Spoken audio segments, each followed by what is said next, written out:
Bonjour, bienvenue à tous les trous du cul de France et de Navarre. Bienvenue dans ce nouvel épisode de Ça décrypte vite fait. Aujourd'hui, on va s'attaquer à une marque. Je vais vous présenter une marque rapidement, voilà, de façon plutôt simple. Une marque qui s'appelle Y Project. Voilà, ça va être cette marque-là. Alors, Y Project, c'est une marque qui a été née en 2008. C'est une nouvelle marque, elle est assez récente. Elle est née grâce à Johan Sarfati. Ça va être long. Donc elle a été créée par Johan Sarfati. C'est un grand bonhomme de 2 mètres qui est ultra charismatique et il a réussi en 2 ans à la faire défiler au Fashion Week à Paris. Il s'est rapidement fait une petite place. Après, elle a pris un tournant particulier puisque du coup, Johan Sarfati, il est décédé en 2013 et la succession de la marque a été donnée à un personnage qui s'appelle Glenn Martens. C'est un Belge, lui. Encore des Belges, ils sont partout. C'était son assistant de son vivant, donc il connaissait bien l'essence de la marque, il connaissait le travail, et la méthode de production et de conception des collections. Donc c'était une des personnes les plus appropriées pour reprendre le flambeau. Donc malgré cette responsabilité plutôt compliquée de reprendre une jeune maison qui était en plein essor, qui est complètement endeuillée, et bien Glenn, qui est quand même sorti major de promo à l'Académie des Beaux-Arts d'Anvers, ce qui n'est pas nul.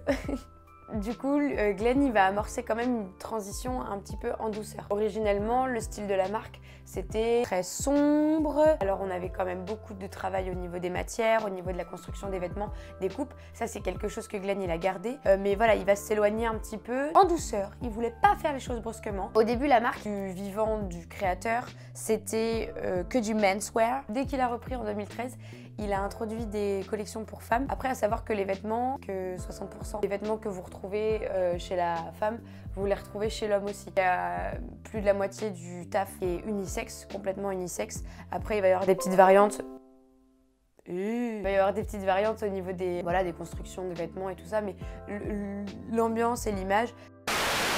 Bon, on a été coupé. Je déteste ça. Mon alarme a tout foutu en l'air. Je sais plus du tout où j'en étais. Je disais que beaucoup des pièces que l'on va avoir chez l'homme, on va les retrouver chez la femme parce que c'est l'essence de la marque qui est comme ça.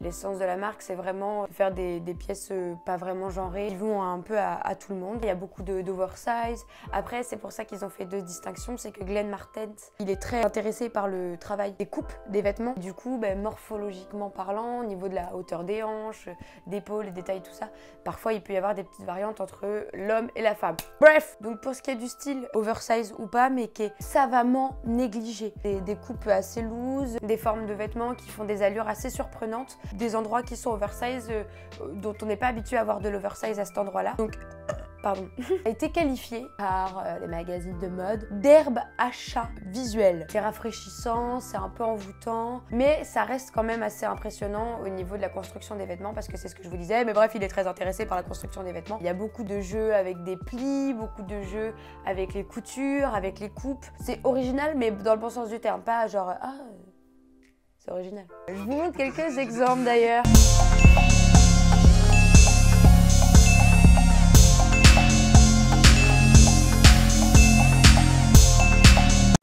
Je sais pas si vous avez vu, mais j'ai tenté une coupe de cheveux. On dirait un peu une teufeuse, quoi. Je suis en exposé. Oui. Négligé élégant. Et donc nous, ce qui va nous intéresser, c'est le tournant conscient, on va l'appeler comme ça. C'est le tournant conscient qui a pris la marque lors de son défilé Spring Summer 2021 avec la collection qui va s'appeler Evergreen. En gros, du coup, avec la pandémie mondiale, le calendrier de la Fashion Week, il a été un petit peu bouleversé. Et donc, ça a pas mal remis en question beaucoup de choses au niveau des... Est-ce qu'on doit faire des collections, vraiment suivre ce calendrier? Ou est-ce qu'on peut s'en évader un petit peu? Est-ce qu'il y a des règles qu'on doit toujours continuer de suivre?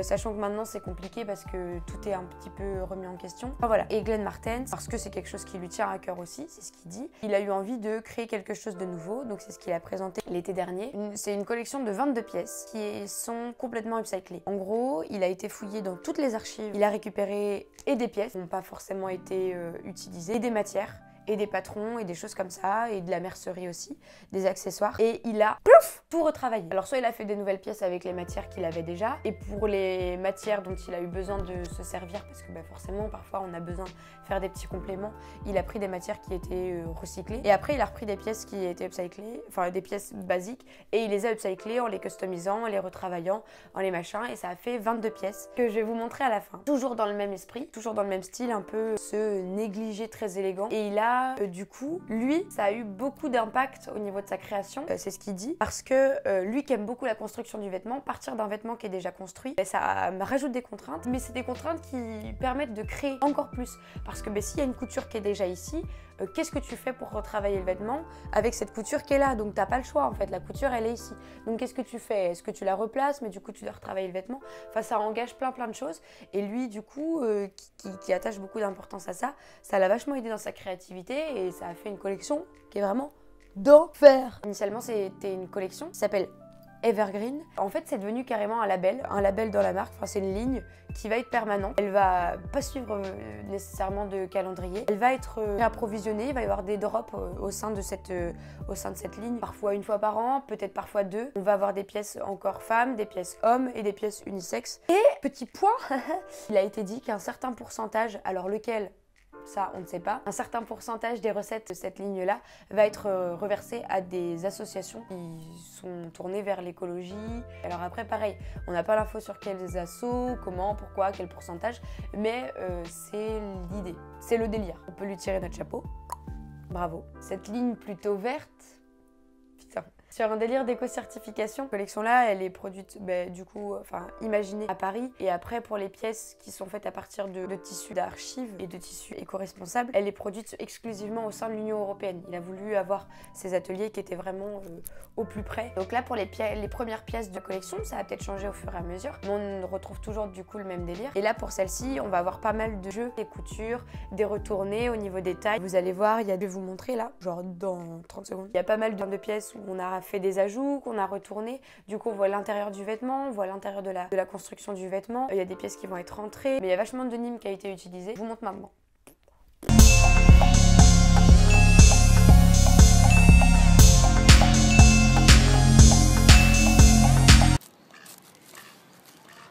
Ça, c'est le drop, c'est la ligne qui va être vendue. Après, sinon, pour la collection des pièces qui ont été upcyclées, c'est des choses qui ne sont pas mises en vente ni sur le shop ni dans les corners. Du coup, je vais vous montrer les 22 pièces si ça vous intéresse. Donc, c'est parti!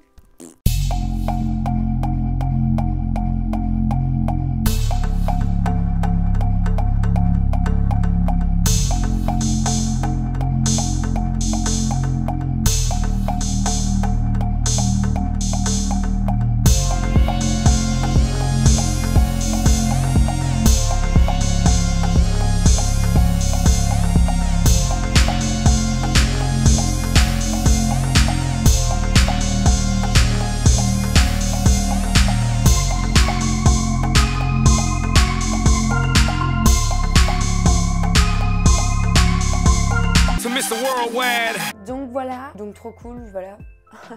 C'était mon petit commentaire. Mais ça me donne trop d'idées, je trouve ça hyper inspirant. Dans le même temps, alors c'est pas initié par Y Project, hein, bien sûr, c'est je pense cette histoire là dont j'ai entendu parler vaguement de pandémie. Ça a engendré pas mal de courants, de tournants éco là, où il y a pas mal de maisons de couture en fait qui initialement sont pas du tout tournées vers conscience éthique et l'écologie, le cycling, tout ça, qui s'y mettent. Donc c'est trop cool, trop bien. On va retrouver par exemple Armani qui a créé R-E-A.